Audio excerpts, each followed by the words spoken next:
Here's Jim Breuer's comedy stylings. He was at Reawaken America. What is Reawaken America? Is that a... So remember Pastor Greg Locke? It's a God Squad. Yeah, it's like him and Clay Clark. They have like a big tour of like, evangelicals and stuff like that. And Jim is doing some comedy there. Now, you'll notice a similarity between Jim Breuer's comedy and Tucker Carlson's comedy. And basically, it's when he's saying something funny, he's doing it in a funny voice. And now, a lot of times, you'll see like comedians mix, like, I'm going to do a joke, and I'm going to do it in a funny voice.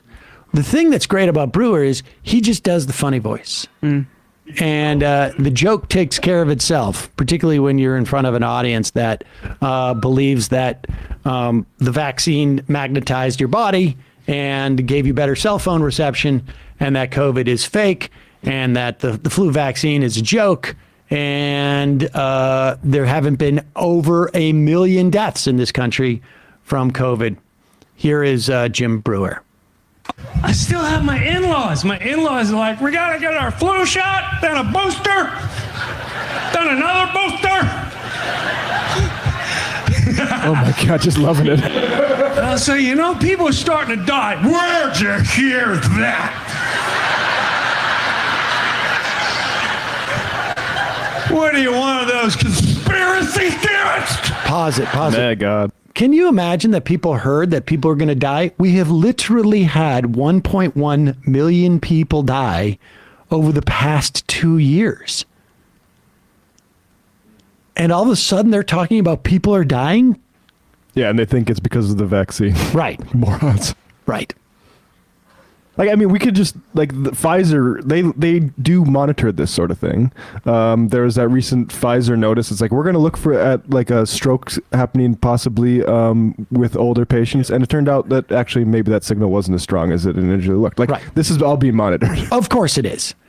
But the idea that now they're concerned about people dying after 1.1 million people died of COVID, it's an interesting sort of like emphasis that they're taking. Well, they wouldn't. And to be clear, I'm in no way acknowledging that people are dying from the vaccine. That is not the case.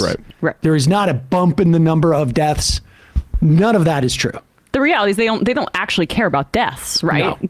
They care about the fake deaths because it isn't real deaths. There is a real desire for these people, as we've gotten, like, I don't know, I've had 4 or 5 shots now, I think. I can't remember what. Probably 4. Probably 4. And there's a concern on their part, like, oh gosh, we made this huge stink about how dangerous the vaccine was. We now know that it has efficacy, at the very least, in keeping hospitalizations down and deaths down significantly, because nobody is staying at home and nobody's wearing masks. Yet we have not had the type of spike in deaths that like we had last winter, when people were still masking to some extent, still social distancing.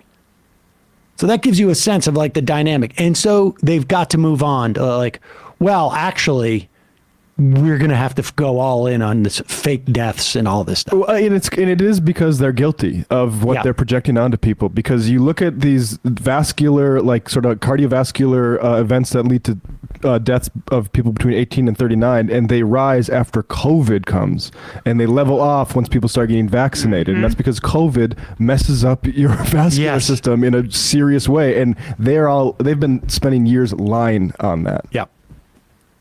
You hear that? What are you, one of those conspiracy theorists?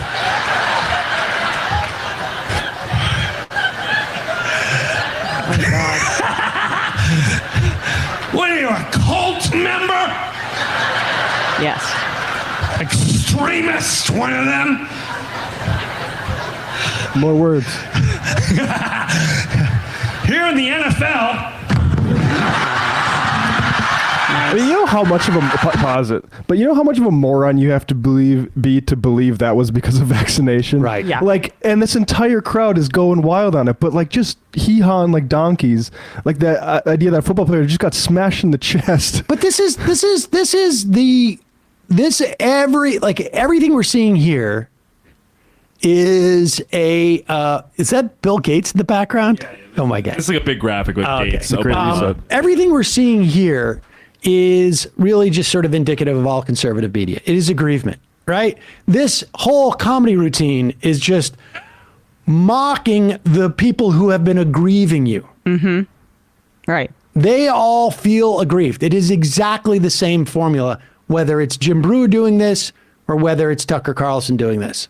Exact same formula. Playing to the notion, to the self-aggrievement of everybody in that audience. And deep down, there's some like uncomfortableness that they feel with the whole thing. And so he makes them feel better by just mocking them with their voice. And also, just ask Damar Hamlin. Ask him if that was if this is what happened to Damar Hamlin, if it was caused by the vaccine. Why don't you ask the dude? Or any doctor. Or any doctor, for that matter. It's really But Candace Owens did this with Bob Saget. With Bob Saget. Then it came out that hit his was, head. of course, not the cause of it. They are just doing it now with Celine Dion's latest so gross. Health issue, and they never bother to ask the individuals. I mean, for all their talk about how healthcare is so personal and they need medical freedom, they don't really ask the individuals about their own medical issues when trying to make a political point about it. Of course. All right, let's move on to the next vaccine denying comedian.